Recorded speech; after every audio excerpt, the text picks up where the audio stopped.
The campaign trail in Meru, President Uhuru Kenyatta appeared to soften his stand on the issue of independent candidates and dropped the demand for the so-called six-piece voting.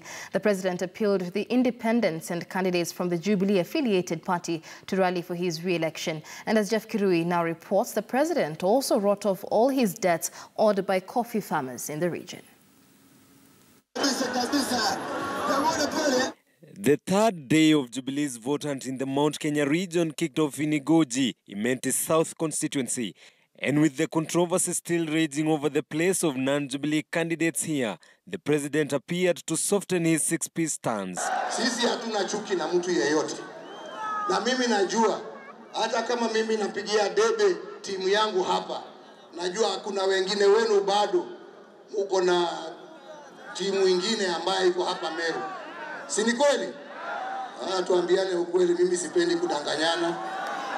Napigia yangu debe, lakini najua kuna wengine wenu hapa ambao mtapigia munya.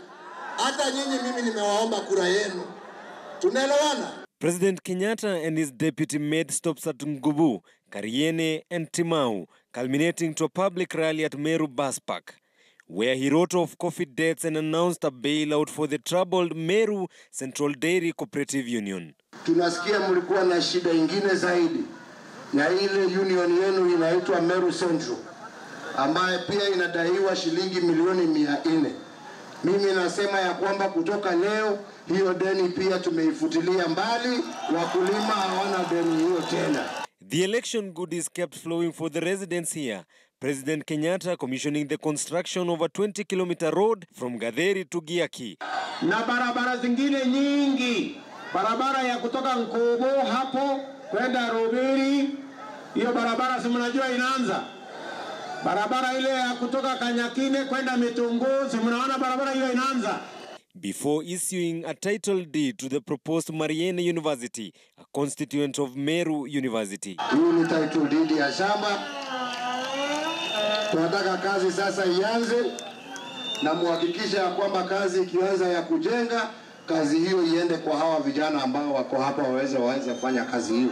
In 2013, President Uhuru Kenyatta garnered 86% of the total votes cast against Raila's 8%. With the Jubilee tour happening just barely a week after the NASA coalition left this county, well, Jubilee Brigade have dismissed the NASA coalition, saying that Meru County still remains a Jubilee stronghold. Hakuna NASA hapa Meru. Wale walipitia hapa walikuwa watalii. Hakuja kuona miraa na mambo mengine. Hakuna shortcut Meru ni yako. Wote sikwambia uongo. Hii mambo ya Raila ni kama kuosha kuku miguu.